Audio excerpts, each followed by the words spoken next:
الأصحاح الثاني.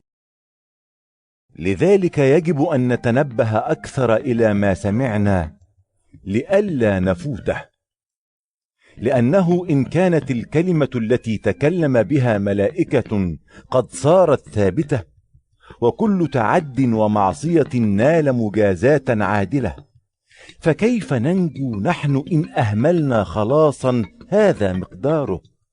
قد ابتدأ الرب بالتكلم به، ثم تثبت لنا من الذين سمعوا، شاهدا الله معهم بآيات وعجائب وقوات متنوعة ومواهب الروح القدس حسب إرادته.